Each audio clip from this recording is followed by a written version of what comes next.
621 here, Big 550 KTRS. Boy, it was a weekend. The Cardinal Magic. Cardinals now tied 1-1. Day off. They head to San Francisco for games 3, 4, and 5. And the Royals, they're 2-0. 1-2 in Baltimore, headed back to Kauffman Stadium in Kansas City to talk a little baseball.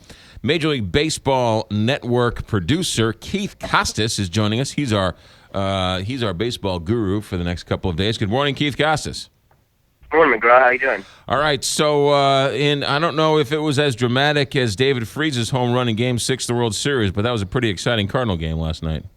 Absolutely. I think it's becoming old hat now, the power-hitting Cardinals. No one's surprised with the 4 home runs. That's clearly what they were all year long, so yeah, of course that makes sense, the long ball to win it. They had a number of home runs. The ball was flying out. What do you – let's start with Molina. I guess we just don't know as of now how bad that injury is. Yeah, I mean, I think like Matheny said after the game last night, I mean, if there's anybody that's going to play through something or come back early or defy the odds, it's going to be Yachty. He's barely been hurt during his career, and every time he has, he's rushed back and been ready at or earlier than the projected timetable. So not particularly optimistic, but I guess you have to just take a wait-and-see approach. There's no point in jumping to conclusions here right now. So yeah, we'll see what happens, but yeah, definitely did not look good last night. Yeah, and they sort of did okay with him without him during the regular season, but there's no question he is the emotional leader and sort of the rock of that lineup. And as a catcher, you kind of need your stomach muscles, I would say, as a catcher in a playoff game. No doubt, and you could see what the reaction was last night. All the players talked about it after the game, and you could hear the reaction from the crowd as well when he didn't get out of the box on that double play ball. So obviously, he's a huge part of the team. He said all season long, as soon as he got hurt, he's one of the most irreplaceable players in baseball. But like you said, they did kind of weather the storm without him. There was a drop in the pitching numbers. It was pretty clear what he means to the staff and everything. But they did go 21-19. When he was on the DL. So I don't think that they're finished necessarily, and they have a good option, especially for this game 3 in A.J. Pierzynski. He's worked with Lackey in Boston, so there's good familiarity there. He played for the Giants, so he's hit in AT&T. Granted, that was a decade ago, but he is familiar in that ballpark, and he has good numbers against Tim Hudson. Again, a lot of that is ancient history at this point, but the numbers are good. So at least for game 3, they have a very, very good option in A.J. Pierzynski to go to, and I assume he'll get the start over Tony Cruz. Yeah. When was the last time you saw somebody score from second on a wild pitch in the top of the 9th inning?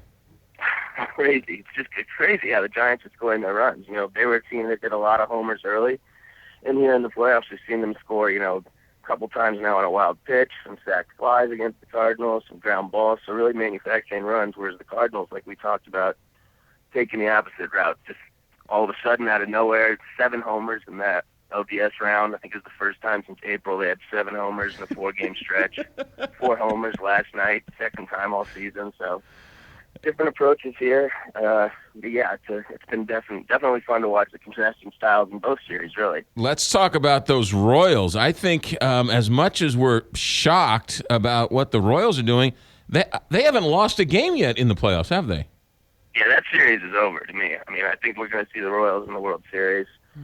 To me, the biggest thing with them we've seen is, Ned Yost has caught some flack about how some of his managerial moves, especially what he's done with the bullpen, kind of rigid and how he manages that. But when you have those kind of arms back there, it's a pretty good thing to be able to shorten the game to 6 innings in October. So I think that if the Cardinals move on, it's definitely going to be a series where people are driving 3.5 hours west to check out some road games. Are the Royals that good, or are they catching lightning in a bottle?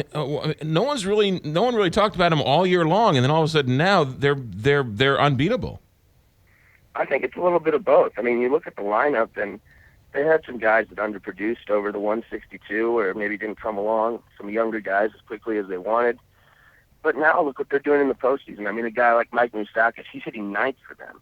It's a guy they sent down earlier in the year. He's been a prospect for them forever, but he's coming on at the right time. I mean, these guys might not be perfect players, but they're clearly talented. And a guy like Moustakas has been the top prospect for a long, long time, like I said, and he's definitely coming on at the right time. So they have the firepower, and like I mentioned before, that bullpen is as good as anybody's in the league. Yeah. So they have weapons for sure. That's that starting pitcher, the guy with the flat brim, Herrera, is that his name? The one with the goofy motion, the goofy follow through at the end? Starter or the reliever? Herrera's the reliever. Donald Ventura is the starter. Who's the one who throws it and just sort of snaps his arm back and just sort of falls back? It's like the worst the worst follow through you've ever seen. How was that guy a major league pitcher throwing 100 miles an hour with the worst motion I've ever seen? There you go, 100 miles an hour. There's your answer. All right, never mind. I answered my own question. Yes. All right, so what are you doing the next day or two? What's on your schedule?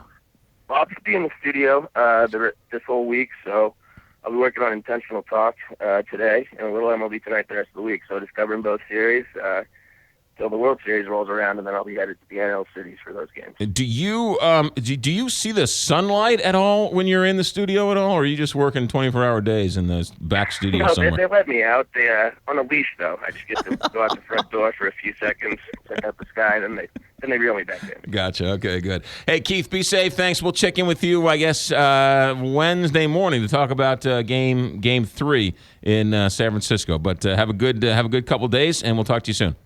Sounds good. Talk to you guys then. Keith Costas, ladies and gentlemen, MLB Network producer, and you don't get any more inside info than that. Keith Costas joining us. He's our voice of reason all week long for the playoffs from MLB TV. He's a nice St. Louis kid. Gone on to do some good things. So Very nice. Right? Guy's forgotten more about baseball than we'll ever know. Well, especially me. Exactly. But the guy scored from second on a wild pitch last night. Yeah, that doesn't happen very often. That's a crazy thing. All right, 6:29 here, Big 550 KTRS, ladies and